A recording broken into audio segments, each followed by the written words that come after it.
ಗೊತ್ತಿಲ್ಲ. ನಿಮ್ಗೆ ಏನಾದ್ರು ಲೆಟರ್ ಕೊಟ್ಟಾರ ಇಷ್ಟು ಜನ ಕರ್ಕೊಬನ್ನಿ ಅಂತೇಳಿ? ಸೂಪರ್ವೈಸರ್ ಶರಣು ಗೋಗಿಯರ್ ಅವ್ರು ಬಂದು ಅಲ್ಲ ಇವ್ರು ಸಂಬಳ ಕೊಟ್ಟಿಲ್ಲ, ನಾಳೆ ಹೊಣೆಗಾರ ಯಾರು?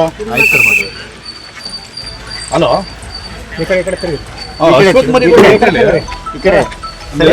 ಕಾರ್ಮಿಕ ಸಂಘದ ರಾಜ್ಯಾಧ್ಯಕ್ಷರು ಮಾತಾಡೋದು.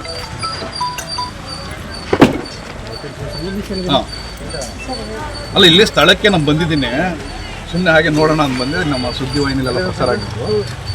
ಇಲ್ಲಿ ಬಂದರೆ ಕಾರ್ಮಿಕರಿಗೆ ಯಾವುದೇ ಸುರಕ್ಷತೆ ಇಲ್ಲ, ಯಾವ ನೇಮಕಾತಿ ಅಡಿಯಲ್ಲಿ ಅವ್ರನ್ನ ನೇಮಕ ಮಾಡ್ಕೊಂಡಿದ್ದೀರಾ ಅಂತೇಳಿ. ಅದಕ್ಕೇನಾದರೂ ಇದಾಗಿದೆಯಾ, ಅಗ್ರಿಮೆಂಟ್ ಆಗಿದೆಯಾ, ಒಪ್ಪಂದ ಕರಾರು ಪತ್ರ ಆಗಿದೆಯಾ? ಇದು ಗುತ್ತಿಗೆದಾರ ಯಾರು?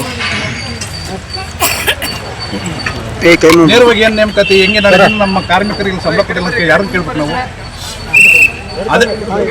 ಅದಕ್ಕೆ ಏನು ಅನುಸರಿಸಿದ್ದೀರಾ? ನಿಮ್ಮ ಹತ್ರ ಏನು ದಾಖಲಾತಿ ಇದೆ? ಇಲ್ಲಿ ಸರ್ ಯಾರ್ಯಾರು ಕಾರ್ಮಿಕರು ಕೆಲಸ ಮಾಡ್ತಾರೆ ಅಂತ ಏನು ದಾಖಲಾತಿ ಇದೆ ನಿಮ್ಮ ಹತ್ರ ಕೊಡಿ. ಸ್ಪೀಕರ್ ಹಾಕಿ ಸರ್. ನಾಳೆ ದಿನ ಇಲ್ಲಿ ಏನಾದರೂ ಹೆಚ್ಚು ಬಂತು, ಸ್ಪೀಕರ್ ಹಾಕ್ರಿ ಸರ್. ನಮಸ್ತೆ. ನಿಮ್ಮ ಹತ್ರ ಯಾರ್ಯಾರು ಕಾರ್ಮಿಕರನ್ನ ಈ ಕೆಲಸಕ್ಕೆ ನೇಮಿಸ್ಕೊಂಡಿದ್ದೀರ ಅನ್ನೋ ಪಟ್ಟಿ ಇದೆಯಾ ತಮ್ಮ ಹತ್ರ? ಎಷ್ಟೊತ್ತಾಗ್ಬೋದು ಸರ್? ಅದು ತಗೊಬನ್ನಿ ಸರ್. ನಿಮ್ಮ ಹತ್ರ ಏನೇನು ದಾಖಲಾತಿ ಇದೆ ಕಾರ್ಮಿಕರ ವಿಚಾರವಾಗಿ? ಅವ್ರಿಗೇನಾದ್ರು ಇನ್ಶೂರೆನ್ಸ್ ವ್ಯವಸ್ಥೆ ಇದೆ ಮುಂದಿನ ದಿನಗಳಲ್ಲಿ? ಅವ್ರಿಗೇನೋ ಯಾವುದು ಸುರಕ್ಷತೆಯನ್ನು ವಹಿಸ್ತಾ ಇಲ್ಲ ನೀವು. ಇದ್ರ ವಿಚಾರವಾಗಿ ತಾವು ಅರ್ಧ ಗಂಟೆಯಲ್ಲಿ ಕಾಯ್ತೀನಿ, ಆದಷ್ಟು ಬೇಗ ಬನ್ನಿ ಸರ್. ಚೂರು ಇರ್ತವೆ, ಅವ್ರಿಗೆ ಯಾವುದೇ ಒಂದು ಸೇಫ್ಟಿ ಶೂಗಳಿಲ್ಲ, ಹ್ಯಾಂಡ್ ಗ್ಲೌಸ್ ಇಲ್ಲ. ಅದಕ್ಕೆ ಆರೆಕೋಲ್ಗೆಲ್ಲ ಏನದು ಸ್ಲೀವ್ ಹಾಕಬೇಕು, ಆ ಸ್ಲೀವ್ಗಳು ಹಾಕಿಲ್ಲ. ಮತ್ತೆ ಅವ್ರಿಗೆ ಇಲ್ಲಿ ಯಾರು ನೇಮಕಾತಿ ಮಾಡ್ಕೊಂಡ್ರೆ ಅಂತ ಗೊತ್ತಿಲ್ಲ. ನಾಳೆ ದಿನಕ್ಕೆ ಏನಾದರೂ ಸಂಬಳ ಸಿಕ್ಕಿಲ್ಲ, ನಾವು ಯಾರನ್ನು ಕೇಳಬೇಕು?